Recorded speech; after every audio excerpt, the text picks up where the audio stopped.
संगम संग्राम education channel में आप सभी को स्वागत है। आज के क्लास में हम लोग क्लास 12 का वेक्टर पढ़ रहे हैं। तो वेक्टर में 10.2 के क्वेश्चन 12 तक हम लोग देख लिए हैं। आज से हम लोग 13 से देखना स्टार्ट करते हैं।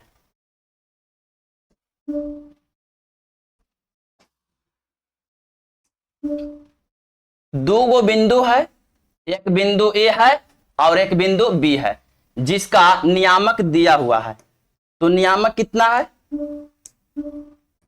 ए का नियामक है 1 2 -3, बी का नियामक है -1 -2 और 1।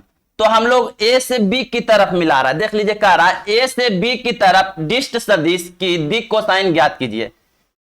यहां से आपको बताना है, पहले ए बी वेक्टर निकालिए, उसके बाद आपको बताना है दिक् कोसाइन, यानी दिक् को जयाएं बताना है। चलिए, तो पहले हम लोग वेक्टर ए बी निकालते हैं। और इस तरह ए से बी जा रहा है, तो इसका फार्मूला हम लोग सीखे थे पिछले क्लास में। यहां होता है x1 y1 z1, x2 y2 z2। ए से बी जा रहा है, तो ए से बी जा रहा है तो x1 y1 z1, x2 y2 z2। तो यहां फार्मूला ए बी के लिए पढ़े थे, x2 - x1 i cap plus y2 - y1 j cap plus z2 - z1 k cap. अब वैल्यू रखिए, तो x1 1 और x2 -1, तो x2 तो -1 minus x1 1 i cap plus y2 -2 minus y1 तो 2 j cap plus z2 1 minus z1 तो z1 के मान minus minus minus plus k cap. अब चलिए इसको हम लोग निकालिए, तो माइनस में 2i कैप माइनस में हो जाएगा 4j कैप और प्लस के 4k कैप। तो यहां तक हम लोग वेक्टर निकाल दिए। अब इसमें हम लोग दिक् को जयाएं, तो दिक् को जयाएं जब निकालना होता है तो सबसे पहले उस वेक्टर का हम लोग यूनिट वेक्टर निकालते हैं, और यूनिट वेक्टर का जो गुणांक होता है उसी को हम लोग कहते हैं दिक् को साइन, यानी दिक् को जयाएं। तो चलिए इस वेक्टर से हम लोग इसका सबसे पहले यूनिट वेक्टर निकालेंगे। तो यूनिट वेक्टर का फार्मूला होता था ए कैप बराबर उस वेक्टर बटा उस वेक्टर का मैग्नीट्यूड, उस वेक्टर बटा उस वेक्टर का मैग्नीट्यूड। तो इस वेक्टर का यूनिट वेक्टर ए कैप द्वारा सूचित करते हैं, और इसका सूत्र होता है उस वेक्टर बटा उस वेक्टर का मैग्नीट्यूड। तो इसको निकालना है यूनिट वेक्टर, तो कहेंगे कि इसी वेक्टर अब बटा इसी वेक्टर का मैग्नीट्यूड। तो इसी वेक्टर का मैग्नीट्यूड हम लोग किस तरह से निकालते हैं, चलिए आइए इधर देखिए। सबसे पहले इसका हम लोग मैग्नीट्यूड निकालते हैं। आ जाइए, मैग्नीट्यूड निकालने के लिए -2 तो -2 के स्क्वायर प्लस -4 तो -4 के भी स्क्वायर और 4 तो 4 के स्क्वायर। अब यहां से -2 का स्क्वायर 4, यहां से 16 और यहां से भी 16, -4 का भी स्क्वायर 16 प्लस 4 का भी स्क्वायर 16, 16 16 32 और 4 36, यानी कि वेक्टर ए बी का मैग्नीट्यूड निकाल दीजिए। तो रूट में 36 है तो इसका 6 हो गया, यानी इसका हम लोग क्या निकाल दिए, मैग्नीट्यूड। तो मैग्नीट्यूड कितना निकला, 6 निकल गया, तो मैग्नीट्यूड 6 आया। और इसका हम लोग यूनिट वेक्टर निकालते हैं, क्योंकि इसका हम लोग यूनिट वेक्टर निकालते हैं, यानी ए बी वेक्टर का unit vector, vector A B का यूनिट वेक्टर, तो उसके कैप से सूचित करेंगे। और इसका फार्मूला इस वेक्टर बटा इस वेक्टर का मैग्नीट्यूड। तो ए बी वेक्टर हम लोग निकाल रहे हैं, ए बी वेक्टर का यूनिट वेक्टर। तो उस वेक्टर का नाम दे दीजिए, यहां रख दीजिए वेक्टर ए बी वाला मान, माइनस में 2i कैप माइनस में 4j कैप और प्लस के 4k कैप बटा वेक्टर ए बी जो निकाले हैं उसका मैग्नीट्यूड 6 है, तो 6 रख दिए। अब वेक्टर ए बी का हम लोग यूनिट वेक्टर निकाल रहे हैं, तो सबके अलग अलग कर दीजिए। तो -2 बटा 6i कैप -4 बटा 6j कैप प्लस 4 बटा 6k कैप। अब इसको कैंसिल करिए, द्वितीय 6, यहां से 2 दूनी 4 द्वितीय 6, 2 दूनी 4 द्वितीय 6। तो यहां जो ए बी का यूनिट वेक्टर आ गया वो आपको क्या मिला, माइनस में 1 बटा 3 i कैप माइनस 2 बटा 3 j कैप अब प्लस 2/3 के कैप। और देख लीजिए यूनिट वेक्टर का जो गुणांक मिलेगा, तो का गुणांक मिल रहा है, जो भी गुणांक मिले यूनिट वेक्टर का उसी को हम लोग दिक् कोजाएं कहते हैं, दिक् कोसाइन कहते हैं। तो दिक् कोसाइन मिल गया, कितना मिला, -1/3 -2/3 फिर मिला 2/3, यही आपका हो गया दिक् कोजाएं। तो यहां से हम लोग दिक् कोजाएं लिख सकते हैं।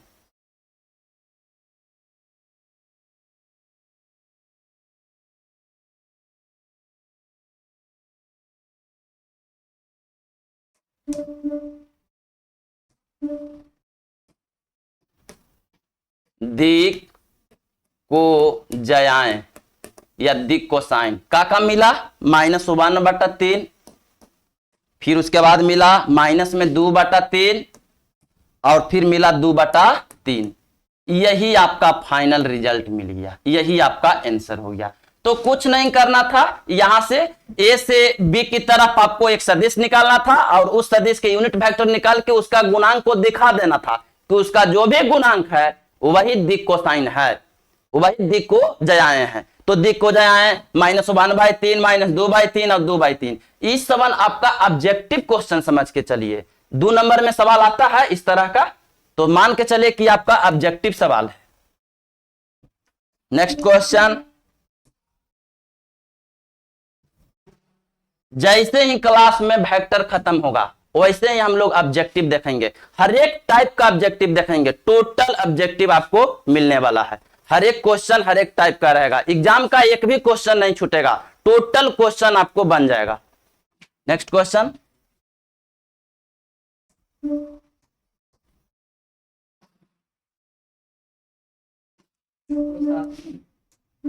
नेक्स्ट क्वेश्चन कह रहा है दर्शाइए कि सदिश आई कैप प्लस जे कैप प्लस के कैप अक्षों ओ एक्स ओ वाई एवं ओ जेड के साथ बराबर झुका हुआ है। तो आइए सबसे पहले इस वेक्टर को हम लोग मान लेते हैं कि वेक्टर ए है। तो लेट मान लीजिए 14 नंबर सवाल, मान लेते हैं कि वेक्टर ए का मान है आई कैप प्लस जे कैप प्लस के कैप। सबसे पहले हम लोग इस क्वेश्चन को बनाने से पहले देखना है कि समान एंगल पर है कि नहीं है। तो तीनों के मान एल एम एन दिक् कोजाएं, एक्स अक्ष वाई अक्ष जेड अक्ष के साथ अल्फा बीटा एवं गामा कोण बनाता था, याद है ना पिछले क्लास वाला। तो चलिए यहां इसको मान लिए कि वेक्टर ए है, तो वेक्टर ए का मान है। सबसे पहले इस वेक्टर का हम लोग यूनिट वेक्टर निकालेंगे और यूनिट वेक्टर का जो गुणांक होगा उसी को हम लोग कहते थे दिक् कोजाएं। तो दिक् कोजाएं का वैल्यू अगर बराबर आता है तो बराबर कोण बनाएगा, एक्स अक्ष वाई अक्ष और जेड अक्ष, ओ एक्स ओ वाई एवं ओ जेड के साथ बराबर झुकाएगा। यदि बराबर नहीं मान आता है तो नहीं झुकेगा। आइए सीखिए, इस वेक्टर का सबसे पहले हम लोग मैग्नीट्यूड निकालेंगे। तो 1 के स्क्वायर प्लस 1 के स्क्वायर प्लस 1 के स्क्वायर, और इसका मैग्नीट्यूड आपको मिल गया √3।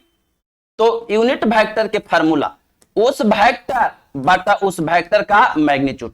कुछ नहीं करना है, सबसे पहले क्वेश्चन में हम लोग इस क्वेश्चन का वेक्टर ए का मान दे दिए, तो वेक्टर ए और इस वेक्टर का हम लोग यूनिट वेक्टर निकालेंगे। तो यूनिट वेक्टर का जो गुणांक मिलेगा, यूनिट वेक्टर का जो गुणांक मिलेगा एल एम एन से सूचित करते हैं, वही कहलाता है दिक् कोजाएं। तो सबसे पहले इस वेक्टर को हम लोग यूनिट वेक्टर निकाल रहे हैं। तो मान लिए कि वेक्टर ए के मान है, तो इसका यूनिट इसका हमने क्या निकाल रहे हैं, मापांक निकाल रहे हैं यानी मैग्नीट्यूड। तो इसका मैग्नीट्यूड रूट में आपको 3 मिला, तो इसका यूनिट वेक्टर हम लोग निकाल रहे हैं कैप द्वारा सूचित करते हैं। तो फॉर्मूला उस वेक्टर बटा उस वेक्टर का मैग्नीट्यूड। तो इसमें आपको वैल्यू रखना है, चलिए वैल्यू रखते हैं, आई कैप प्लस के जे कैप प्लस के कैप बटा में √3 और एक कैप, तो सबके अलग अलग कर दीजिए, 1/√3 आई कैप प्लस 1/√3 जे कैप प्लस 1/√3 के कैप। और देखिए जो गुणांक आया उसी को हम लोग दिक् कोजाएं कहते हैं। तो दिक् कोजाएं यहां से क्या मिला, तो दिक् कोजाएं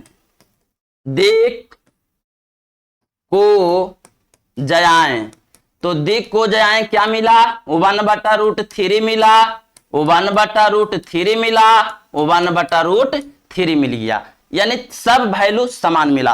और दिक को जो को एल एम एल से सूचित करते हैं, तो एल का वैल्यू 1/√3, एम का वैल्यू 1/√3, एल एम और एन का वैल्यू 1/√3, एल एम एन। तो यहां एल एम एन का वैल्यू आ गया। तो एल का वैल्यू 1/√3 और एम का भी वैल्यू 1/√3 और एन का भी वैल्यू 1/√3। तो यहां हमने एल को कहते थे कॉस अल्फा, तो 1/√3 अल्फा बराबर यदि फंक्शन हो, यदि पट्टी फंक्शन हो और भेजना है वो पट्टी तो इनवर्स हो जाएगा। तो यहां देखिए कॉस अल्फा फंक्शन है, ई पट्टी भेज दिए इनवर्स हो गया 1/√3। यहां से एम, तो एम के हमने यहां एल के कॉस अल्फा कहते थे, यहां हमने कॉस बीटा कहेंगे, कॉस बीटा 1/√3। तो बीटा बराबर का मिला कॉस इनवर्स 1/√3। यहां देख लीजिए एन का वैल्यू, तो एन को हमने कॉस गामा कहते थे, तो कॉस गामा का वैल्यू 1/√3। तो यहां हमने गामा को छोड़ दीजिए, तो गामा के छोड़िएगा, यदि गामा को छोड़ते हैं तो इनवर्स चल जाएगा, ये पट्टी फंक्शन है तो इनवर्स चल जाएगा। तो यहां गामा बराबर का मिल गया कॉस इनवर्स 1/√3। देख लिए अल्फा बीटा गामा सबके मान समान मिला, और अल्फा था एक्स अक्ष के साथ कौन बनाता था, बीटा था वाई अक्ष के साथ कौन बनाता था, गामा था जो जेड अक्ष के साथ कौन बनाता था। तो सब का देख रहे हैं कि एंगल समान मिला, कॉस इनवर्स 1/√3 सब के जगह पर एक एक वैल्यू सेम आ गया। तो यहां कहेंगे अतः आई कैप प्लस जे कैप प्लस के कैप अक्षो ओ एक्स ओ वाई एवं ओ जेड के साथ बराबर झुका है। इसी को आपको लिख देना है, इसी की आपको लिख देना है।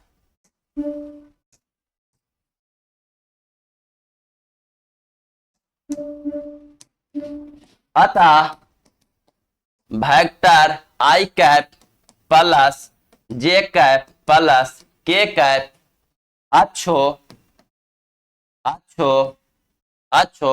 ओ एक्स ओ वाई एवं ओ जेड के साथ बराबर यही ना कह रहा है, बराबर झुका है, हुआ है, बराबर झुका है।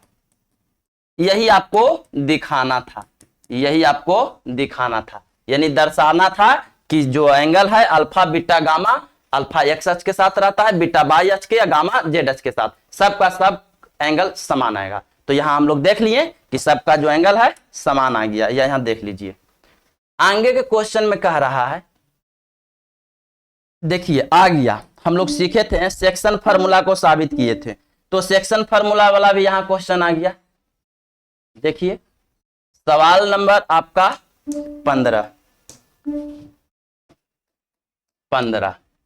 कह रहा है बिंदुओं P का देख रहे हैं कि पोजीशन वेक्टर है, तो आई कैप प्लस 2 जे कैप माइनस के कैप और Q माइनस आई कैप प्लस जे कैप प्लस के कैप को मिलाने वाली रेखा को 2:1 के अनुपात में अंतः बा विभाजित करने वाले बिंदुवार का स्थिति सदिश ज्ञात कीजिए।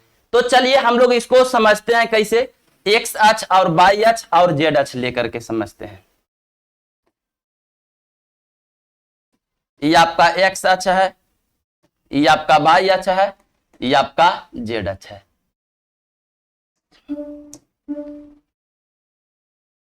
ये आपका बिंदु P है और एक बिंदु है जो आपका Q है। इसका पोजीशन वेक्टर यहां से मान लेते हैं कि वेक्टर A है और ये वेक्टर है जे B है, और इसको मिलाने वाला एक सदिश है जिसका पोजीशन वेक्टर R है और इस बिंदु P और Q है, तो यहां मान लेते हैं M, मान लिया जाए M। तो OM वेक्टर के बारे में आप क्या कह सकते हैं, OM वेक्टर का यहां से मान बताना है। अंतर विभाजित कर रहा है, PQ रेखाखंड जो देख रहे हैं P और Q है, तो उसको अंदर में बिंदु M विभाजित कर रहा है, तब पहले आपको अंतर विभाजित बताना है, उसके बाद बाह्य विभाजित। तो देख लीजिए P, तो P का पोजीशन वेक्टर OP, तो OP का वैल्यू यहां से कितना मिल गया, रखिए यहां से वैल्यू, तो आई कैप प्लस के 2j कैप माइनस के k कैप ओ क्यू, तो ओ क्यू को वेक्टर बी माने हैं, तो ओ क्यू के भी मान रख दीजिए ओ क्यू वेक्टर। तो ओ क्यू वेक्टर का मान यहां से है माइनस में आई कैप, उसके बाद प्लस के जे कैप और प्लस के कैप। यह वेक्टर यहां से हम लोग ये वेक्टर ए भी कह सकते हैं, यहां वेक्टर बी भी कह सकते हैं। देख लीजिए ई वाली जो वैल्यू है पी वाला, तो पी वाला जो वैल्यू है ये आपका वेक्टर ए का मान है, और ये क्यू वाला है ओ क्यू जो है आपका वेक्टर बी का मान है। और यहां से एम किस अनुपात किस में बांट रहा है भाई, तो किस अनुपात किस में, तो 2:1 में बांट रहा है, यानी कि 2:1 में बांट रहा है। यहां से यहां 2 और यहां से यहां 1, तो m का मान 2 और n का मान 1। तो हम लोग पढ़े थे इसी सदिश यानी वेक्टर r, OM कहिए या वेक्टर r, तो वेक्टर r बराबर हम लोग देखे थे सेक्शन फार्मूला से M B vector plus N A vector बटा में m प्लस n। इसी वैल्यू को रख के हम लोग को आंसर ले आना है। तो आंसर किस तरह से आएगा, चलिए वैल्यू हम लोग रखते हैं। तो m का मान 2, वेक्टर b का मान, तो b का मान ही वाली है माइनस में आई कैप प्लस के जे कैप प्लस के के कैप। n का वैल्यू 1 है। a का मान तो यहां से है आई कैप प्लस के 2j कैप माइनस के के कैप बटा में m प्लस n, यहां से 2 प्लस 1 यानी नीचे आ जाएगा 3। अब यहां से हम लोग वैल्यू रखते हैं, तो यहां पहले मल्टीप्लाई करिए वेक्टर r बराबर, तो 2 तो माइनस में 2i कैप प्लस के 2j कैप प्लस के 2k कैप, और प्लस जो है वैल्यू रख दीजिए i कैप प्लस के 2j कैप माइनस के k कैप अब बटा के 3।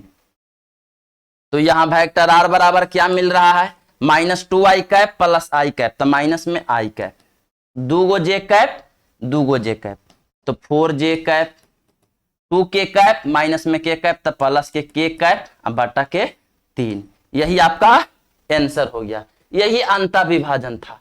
इसको अलग अलग भी करना चाहते हैं कोई दिक्कत नहीं, अलग अलग कर सकते हैं। और इसमें कह रहा है कि बाह विभाजित करने वाले बिंदुवार का स्थिति सदिश, तो बाह विभाजित करने वाले हैं उसी को हम लोग समझते हैं।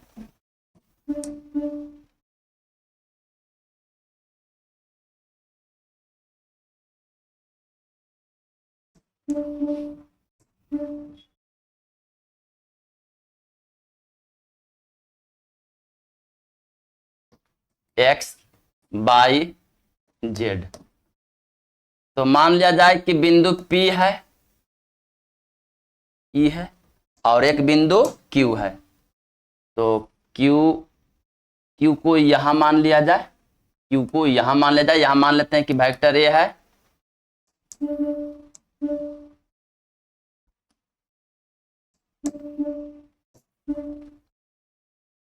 ये वेक्टर A है और ये वेक्टर है जो B है, और P से Q को हम लोग मिला देते हैं, P से Q को मिला दिए। और यहां हम लोग का देखें कि एक बिंदु M है, बाह्य रूप से विभाजित करता है तो डॉट लाइन ही लेंगे, और ये आपका O है। तो यहां से देख लीजिए M अनुपात N, तो यहां से 2:1 के अनुपात में विभाजित कर रहा है, यानी 2:1 के अनुपात में विभाजित कर रहा है, यानी PM के जो यहाँ PM 2 और यहां से QM 1, यानी कि M का मान आ गया आपका 2 और N का वैल्यू 1। यहां से यहां 2 और यहां से यहां 1, और यहां हम लोग समझते हैं इसको वेक्टर A मान है, इसको वेक्टर B मान ही लिए हैं, और इसको वेक्टर हम लोग R मान लेते हैं। इसी को हमको बताना है, यहां वेक्टर R मान लीजिए। तो यहां वेक्टर, इस वेक्टर को R मान लीजिए, इसी R को बारे में हमने जानना चाहते हैं। तो पहले वेक्टर A और वेक्टर B का मान रखिए। वेक्टर E तो OP, तो OP केने गया जी, ई वाली है, तो I cap plus 2J cap minus के K कैप।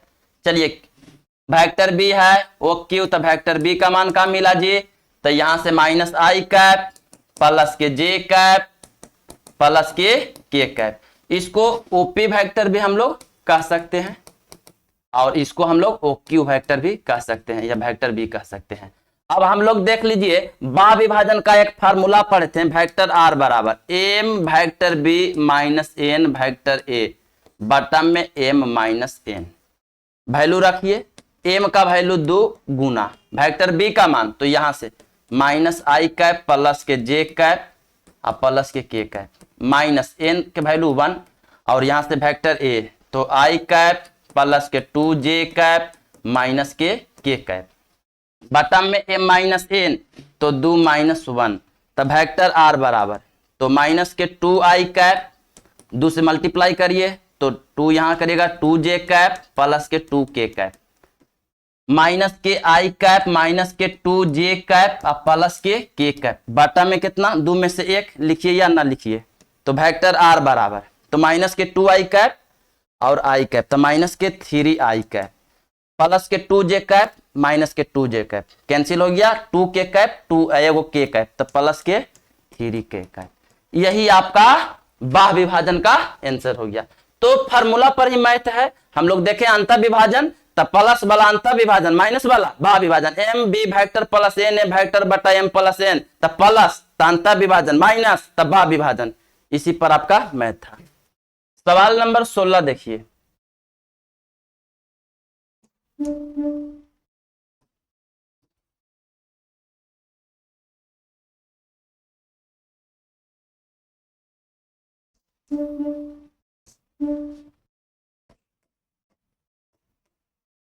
तो 16 नंबर कह रहा है दो बिंदुओं P का नियामक 2 3 4 और Q का 4 1 माइनस 2 को मिलाने वाले सदिश का मध्य बिंदु ज्ञात कीजिए।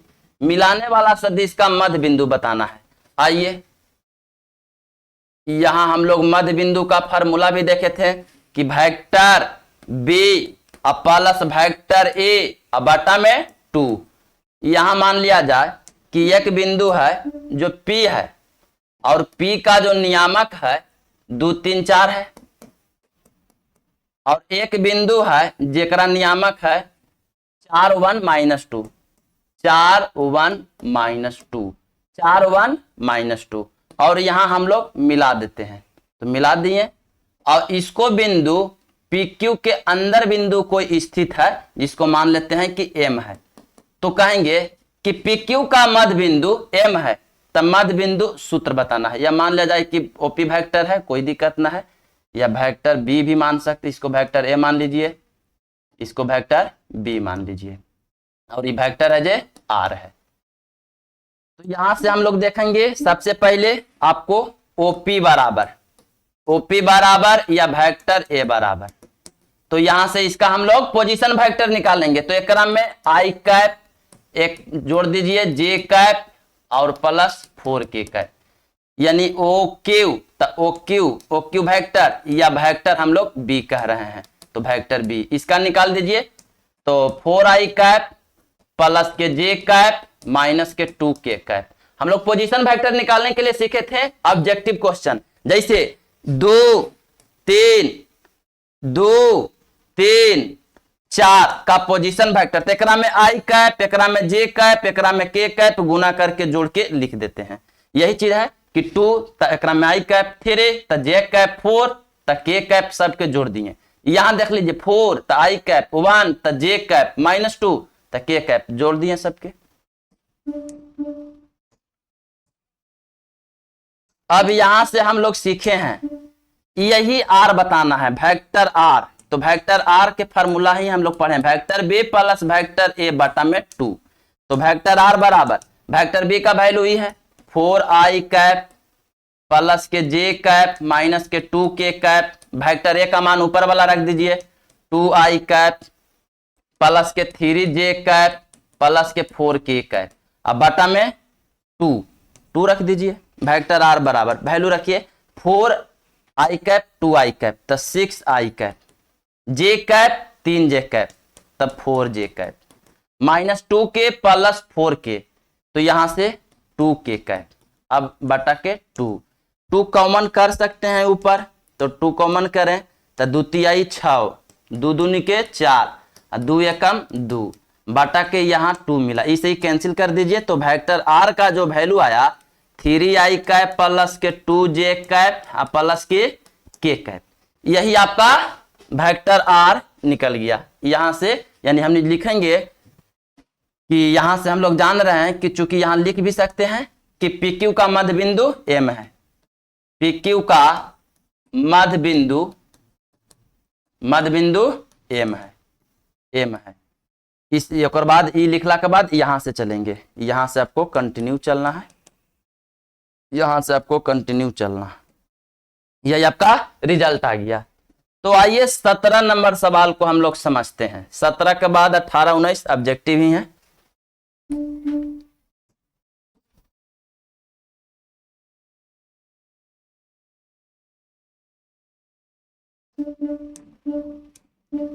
दर्शाइए कि ए बी और सी जिनके स्थिति सदिश क्रमशः वेक्टर ए, वेक्टर बी और वेक्टर सी सब का मान है एक समकोण त्रिभुज के शीर्षों का निर्माण करते हैं। तो हमको दिखाना है कि कोई भुजा के वर्ग अन्य दो छोटी भुजा के वर्गों के योगफल के बराबर होना चाहिए। तो आइए वेक्टर ए का मान कितना है, वेक्टर ए, तो वेक्टर ए का मान रखिए 3i कैप माइनस में 4j कैप माइनस में 4k कैप। इसका डायरेक्ट हमने मैग्नीट्यूड पहले निकालिए। तो इसका मैग्नीट्यूड किसी तरह से निकलेगा, तो 3k square minus 4k square फिर प्लस माइनस 4k स्क्वायर। तो वेक्टर ए का मैग्नीट्यूड, तो 3k स्क्वायर कितना हो जाएगा 9 16 और यहाँ 16 32 और 3 35, यानी वेक्टर ए का मैग्नीट्यूड आ गया 35। क्योंकि अब वेक्टर बी देख लीजिए, सवाल नंबर आपका 17 है। तो वेक्टर बी है, तो वेक्टर बी का मान रखिए, क्योंकि वेक्टर बी का जो मान मिला, तो वेक्टर बी का मान क्या है 2i कैप माइनस के j कैप प्लस के k कैप। तो वेक्टर बी का मैग्नीट्यूड निकाल दीजिए लगले, तो 2k square plus minus 1k square 1k square. तो वेक्टर बी का मैग्नीट्यूड 2k स्क्वायर कितना 4 1 प्लस 1, तो वेक्टर बी का मैग्नीट्यूड रूट के अंदर 6। यहां वेक्टर सी का मान रखिए, वेक्टर सी बराबर, चूंकि वेक्टर सी का मान कितना है, तो वेक्टर सी का मान है i कैप माइनस के 3j कैप माइनस के 5k कैप। तो इसका मैग्नीट्यूड निकाल दीजिए, तो यहां से क्या मिला 1k square plus minus 3k square plus minus में रूट यहां से 5k स्क्वायर। तो सी का मैग्नीट्यूड का मिलने वाला है 1k स्क्वायर 1, यहाँ 9 मिलेगा, यहाँ 25, तो जोड़ लिया जाए यहां से आपको 10 हो गया, तब 35। अब सोचिए सबसे दो गो छोटका वैल्यू खोजिए, तो एगो वेक्टर बी मिला एगो वेक्टर सी मिला, ये दोनों वेक्टर के मैग्नीट्यूड का स्क्वायर करिए। तो दोनों वेक्टर के मैग्नीट्यूड का स्क्वायर कर रहे हैं, ध्यान दीजिए। तब वेक्टर बी के मैग्नीट्यूड का स्क्वायर प्लस वेक्टर सी के मैग्नीट्यूड का स्क्वायर। तो वेक्टर बी का मान रूट 6, तो रूट 6 का स्क्वायर कर दीजिए प्लस यहां से वेक्टर सी का मान रूट 35, तो रूट 35 का स्क्वायर कर दीजिए, तो स्क्वायर से रूट कैंसिल कर दीजिए, तो 35 6 व 35 के जोड़ दीजिए, तो रूट में 41 आ गया। तो रूट में 41 आ गया आपको, यहां से 4 का स्क्वायर 16 दूनी 32, और यहाँ 3 का स्क्वायर 9 होगा, यानी कि 32 और 9 32, यहाँ मिसप्रिंट देखिए 16 16 32 और 9, आपको 32 और 9 41 हो गया, यहाँ पर 41 आ जाएगा, यहाँ आपको 41 आ जाएगा, ये आपका 41 आ गया। इसमें जोड़ लीजिए 6 6 12 12 और 8 20 1 21, और हासिल कितना हो गया 2 2 2 4, 41 आ गया। तो यहाँ 41 देखें, तो 41 के हम लोग लिख सकते हैं रूट 41 का स्क्वायर, और रूट 41 के जगह पर हम लोग कह रहे हैं वेक्टर ए, यानी वेक्टर ए के मैग्नीट्यूड का स्क्वायर। तो यहाँ पे मिला, यहाँ पे आपको क्या मिला जी, तो यहाँ मिला आपको एक ही चीज मिला, यहां से हम लोग लिख सकते हैं, यहां से मिला, यानी कि वेक्टर बी के मैग्नीट्यूड का स्क्वायर वेक्टर सी के मैग्नीट्यूड का स्क्वायर बराबर वेक्टर ए के मैग्नीट्यूड का स्क्वायर के बराबर मिला। अतः दो छोटी भुजा के वर्गों के योगफल बराबर बड़ी भुजा के वर्ग है। देख लीजिए यानी कि बड़ी भुजा के वर्गांश दो छोटी भुजा के वर्गों की योगफल के बराबर होता है, अतः समकोण त्रिभुज के शीर्ष होते हैं। अतः यही दिखाना है, दर्शाइए कि ए बी सी जिनकी स्थिति सदिश इतना इतना इतना है, एक समकोण त्रिभुज के शीर्षों का निर्माण करते हैं। कहेंगे कि अतः vector E comma vector B तथा वेक्टर सी समकोण त्रिभुज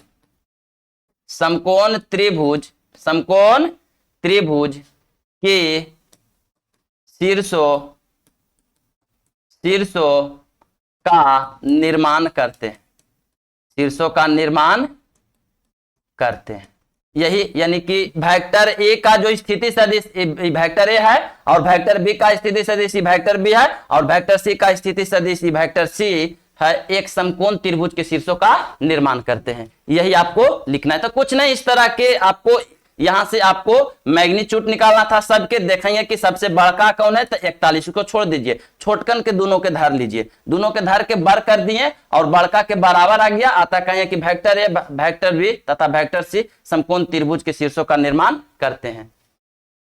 नेक्स्ट क्वेश्चन आपको 18 नंबर सवाल।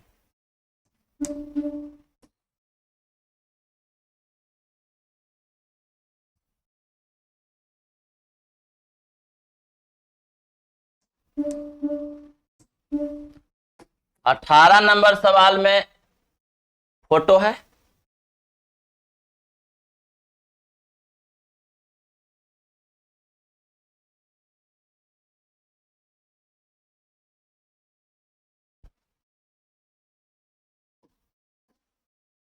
ए है,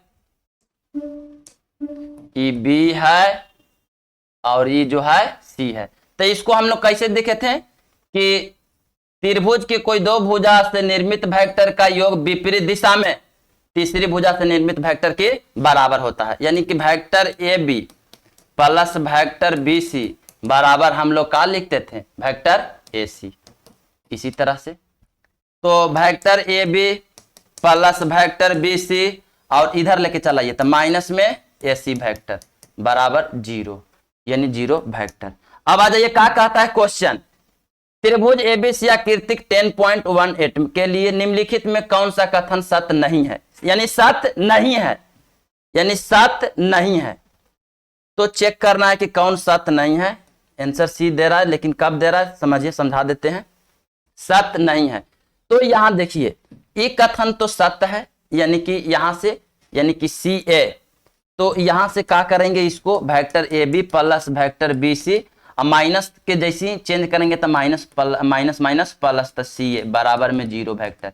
ये कथन तो सत्य मिल रहा है, यानी सत्य है।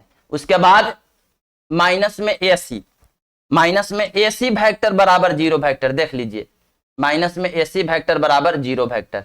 तो यहां देख लीजिए ये भी आपका कथन सत्य है। उसके बाद देख लीजिए ए बी, यहां से सी ए बी वेक्टर, उसके बाद कहता है प्लस में बी सी वेक्टर माइनस में सी ए वेक्टर बराबर 0 वेक्टर। तो देख लीजिए जब माइनस में यहां देख लीजिए माइनस में ए सी वेक्टर है तो माइनस में सी ए कहां से आएगा, सी ए जब आएगा तब पॉजिटिव दे रहा है। देखिए यहाँ पॉजिटिव वैल्यू है, तो ये आपका निम्नलिखित में कौन सत्य नहीं है, तो ये सत्य नहीं है, यानी कि ऑप्शन सी है जो सत्य नहीं है, गलत है। यहां देखिए ऑप्शन डी सत्य काहे है, तो सुन लीजिए यहां से देख लीजिए ए बी वेक्टर लिखल है प्लस में, देख लीजिए यहां से बी सी वेक्टर, देख लीजिए यहां से बी सी वेक्टर। तो बी सी वेक्टर को जब हम सी बी वेक्टर करेंगे तो आपको निगेटिव वेक्टर लेके आएगा, निगेटिव वेक्टर लिख दिया। और यहां से देख लीजिए सी ए, तो सी ए वेक्टर यहां है, तो सी ए वेक्टर यहां बराबर 0 वेक्टर। तो यहां ऑप्शन आप आ गया सी आपका राइट आंसर है। लास्ट क्वेश्चन है, देखिए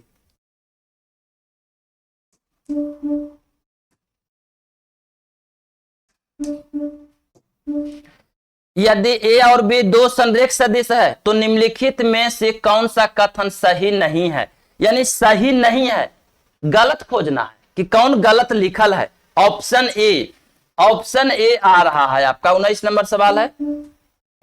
ऑप्शन ए में क्या कह रहा है, तो ऑप्शन ए में कह रहा है कि वेक्टर ए बराबर लेमडा वेक्टर, वेक्टर बी बराबर लेमडा वेक्टर ए, यानी कि वेक्टर बी यहां है, यानी वेक्टर बी बराबर लेमडा वेक्टर है। तो संरेख का हम लोग क्या देखे थे, ऐसा सोचे थे कि वेक्टर ए बराबर M vector B, vector A बराबर लेमडा वेक्टर बी। इस तरह से कांस्टेंट कुछ भी आ सकता है, एम आ सकता है, लेमडा आ सकता है, कुछ भी आ सकता है। तो यहां से ई तो संरेख के नियम है, ये है। और ऑप्शन बी में कह रहा है वेक्टर ए बराबर प्लस माइनस बी वेक्टर, तो वेक्टर ए बराबर कह रहा है प्लस माइनस बी वेक्टर। इस कंडीशन में भी आपको क्या होता है, संरेख होता है या समानांतर होता है, संरेख होता है। फिर कह रहा है कि वेक्टर ए और वेक्टर बी के क्रमागत घटक समानुपाती है, समानुपाती है, यानी कि वेक्टर ए और वेक्टर बी जो है समानुपाती है। जब यह समानुपाती है तो इसको जब हम बराबर करेंगे तो यहां से कुछ ना कुछ मान आएगा, तो यही लेमडा आ गया। जब समानुपाती का चिन्ह जाएंगे तो कुछ कांस्टेंट यानी लेमडा आ गया, तो यहां से फिर ही वैल्यू आ गया, यानी फिर यही वैल्यू आ गया। तो यहां भी क्या हो जाएगा, यहां भी संरेख होगा, यहां भी संरेख होगा, यहां भी संरेख होगा। दोनों सदिश वेक्टर ए तथा वेक्टर बी की दिशा समान है परंतु परिमाण विभिन्न है। बताइए, ये कोई जरूरी थोड़ी है, दिशा अगर समान है तो परिमाण अलग अलग क्यों, सेम भी हो सकता है, कोई दिक्कत ना है। अगर मान लिया जाए, देख लीजिए, तो यहां हम लोग देख रहे हैं कि अगर मान लिया जाए कि वेक्टर ए है, तो वेक्टर ए है और एक वेक्टर बी है, वेक्टर ए है और वेक्टर बी की दिशा समान है। मान लिया जाए कि वेक्टर ए है और ये वेक्टर बी है, ये दिशा समान है, तो यहां क्या कह रहा है कि समान है परंतु परिमाण अलग अलग है। कोई जरूरी थोड़ी है, इसका परिमाण अगर हम मान के चलें कि 6 है तो इसका भी परिमाण 6 हो सकता है, कोई दिक्कत की बात नहीं है। तो यहां जो कथन है ये आपको कथन सत्य, देख लीजिए, सत्य नहीं है, तो ये आपका आंसर आ गया डी।